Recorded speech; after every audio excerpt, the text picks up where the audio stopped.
Obviously, you come down to Michigan to play. It's a big game for us, and we approached it that way, and we always will approach it that way. Hung in there initially. You know, I think the third quarter hurt us with the first interception, and then at the beginning of the fourth quarter, I guess the blocked punt, like the exchange there, third and fourth quarter, blocked punt, sort of turned it. We had obviously a very ugly fourth quarter. Too many situations. Credit Michigan, they played extremely well on defense and offense. You know, I talked about them having shock, and we had to play and respond with that same type of shock and explosiveness. So they got after the quarterback, pressured the quarterback. We were unable to run the ball effectively enough at all, and thought we hung in there a little bit there as we went forward. Defensively, got to stay on our feet and play the bubble screens, the RPOs. Too many third down opportunities where we have a chance to get off the field, and we do not. Some credit to them, some discredit to us in terms of coverage played or whatever. So disappointing opportunity, lost as we go forward. You know, we've got to recollect ourselves. And we lost Josiah Scott early in the game, so we recollect ourselves and get ready to play our next one. And so that's the focus. Our focus will always be on what happens next. What happens next after this particular game. So that will be our focus, and we'll move forward. So disappointing, but we're rallying back. Questions? Mark, the last 2 weeks, 753 yards getting up through the air. Got to make a play. And there's cover one, which is man coverage with middle field safety. There's cover two, which is 2 deep, 5 under. There's drop 8, simulated things. There's zone pressures. We didn't hit the quarterback enough today. Did not sack him as I think about it. Maybe we sacked him once.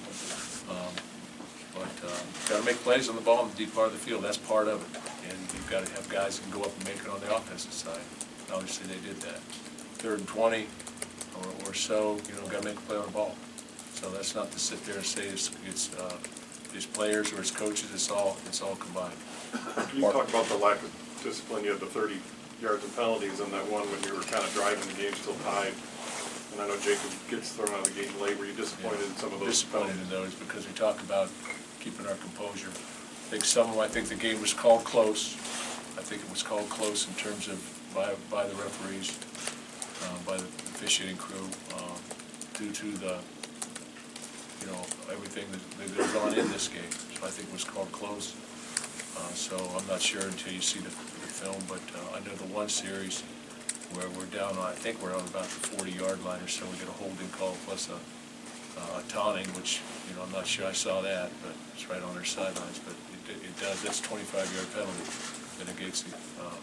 So when you have opportunities, you got to make good on your opportunities, and we have too few of opportunities. So the percentages need to go up when we have so few opportunities. Mark, we saw a lot of youth, kind of that movement continue. I think 12 true freshmen play today. Yeah. Is that, I mean, you say you're talking about focus on the next game, but that's even more of the future. We've got a lot of guys out. So that necessitates younger players playing at times. Other times they have an opportunity because of what they've done. So, we've got young players playing, but that's the only way you get better. I said that last week. Mark, why did you stick with Brian and not get any of the younger quarterbacks reps? Because it continued to compete at that point in time. The game sort of went from 24 to 10 to 31 to 10 to 37 to 10, and then boom, very quickly from there on, very quickly. So I just didn't want to go that direction, to be honest with you. I just felt like I wanted to keep banging forward, and so that's what we did. Jalen Naylor, we saw him, at least in uniform, we didn't see him play. Is that an indication he's close? Yeah, I think he'll play next week. Just didn't want to, I didn't feel like, we sort of left it up to him, but felt like he hadn't practiced, but really Thursday's practice. He was able to run this week, but not practice until Thursday. So too few practice reps, too many, so there was, he hadn't been touched yet or hit yet, so we just wanted to keep him safe and ready. Will a loss like this to Michigan reinvigorate you at all? Well, I don't like losing these guys. That's the question. So I don't think you got to reinvigorate me. I like losing, period. But gotta get ready for the next one. Gotta get ready for the next one. A lot of disappointing things that we need to correct. But continue to hold our players accountable to how they play, but also in how hard they play. And I think we're going to play hard. We will play hard. We'll get ready to play. Our chemistry, I think, is good, and I think that our work ethic on the field on game days is solid. We'll come to play and compete. Got to play better though. Mark, Things better. 144-27 against Ohio State, Wisconsin, Penn State, and Michigan. What do you need to do to be more competitive in these games? I guess you even up the scores, yeah. Common sense would say you just even it up. Got to play better. That's how you take things forward. When there's statistically there's an imbalance, whether it's running the football, passing the football, or scoring production, then you got to even it up. How you even it up? You got to make plays. There's no magic to that. You got to make plays sometimes. The ball's in the air. You got to make a play. Got to call the right play. Call the right defense. Okay, so it's all inclusive. That's why they call it a team. It's all inclusive. And we've got to stay together as a team, not point fingers, not point thumbs. Well, point thumbs, you should point thumbs, but not point too many fingers and say it's this or it's that. You've got to collectively get on the same page and move forward. That's the only way we've ever tried to do this, and so that's what we'll continue to try and do, even it up. Mark, without a win since the end of September, do you feel like it's as much mentally? I know there's execution that's not happening. I think success breeds confidence. I do. I think that happens. When you're successful, you get hot, you get on a roll, those type of things. That's going to happen, and what has to happen is the leader, myself, coach, player, somebody has to be able to turn the switch too. You have to be able to turn the switch and keep moving forward. So got to flip it. But we've had some tough games, but last week's game was a tough one to stomach. We play 4 good football teams, and we should be able to compete. Is Josiah anything you think is long-term or more of just a short-term injury? Moving forward? I'm hoping short-term. Possible. Back to what you said off Jack's question, why do you think it hasn't been all-inclusive with coaching playing in these bigger games this year? With what?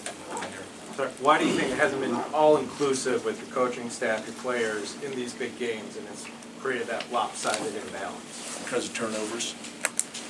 I think my feeling is you've got to be able to make a big play, got to create explosive plays, and then negate explosive plays, and you got to win the turnover margin. And from my perspective, I don't think we've won the turnover margin in any of these games since we were 4-1. And so when you put the ball on the ground, it makes things even more difficult. When you look at the game, they got 13 first. We got 13 opportunities to get off the field. They got 13 opportunities to get off the field.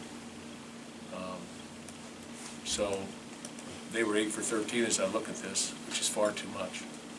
So we got to get them off the field on 3rd down, and you got to win the crucial situations. You got to play situational football. You got to understand the situations, which some of those are universal. When I say universal, if it's 3rd and 20, they're not usually going to throw the ball for a 3-yard route. They're usually going uptown. Okay, or there are certain things that are orchestrated throughout the week that say this is a universal. When they do such and such by formation, this is what they do.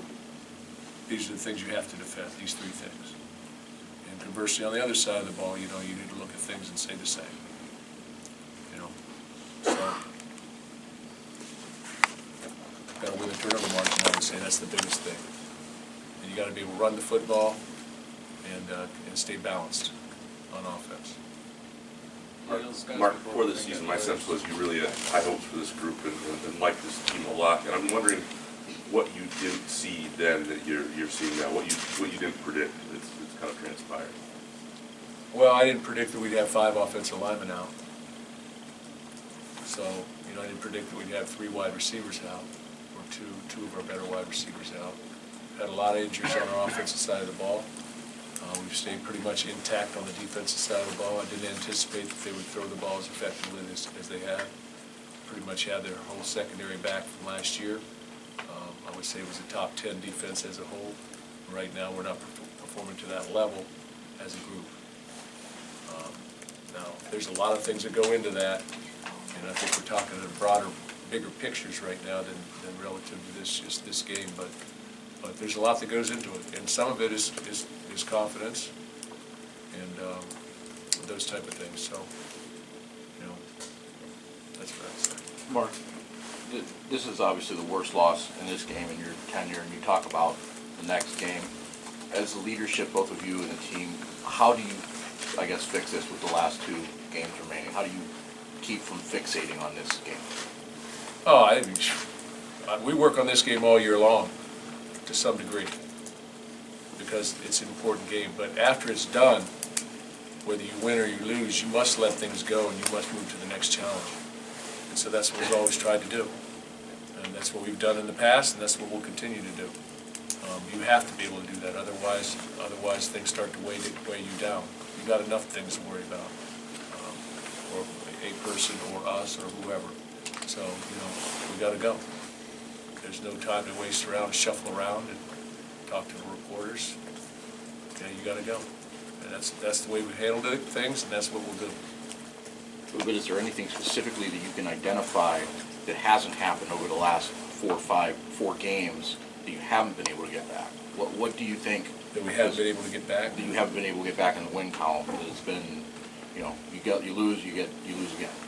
The streak keeps going. Well, we're playing good football teams. I think we're playing pretty good football teams. It's highly competitive in this conference. And so when it is competitive, you have to win the turnover margin. You have to be able to run the ball, as I said earlier. You have to be able to defend the big explosive play.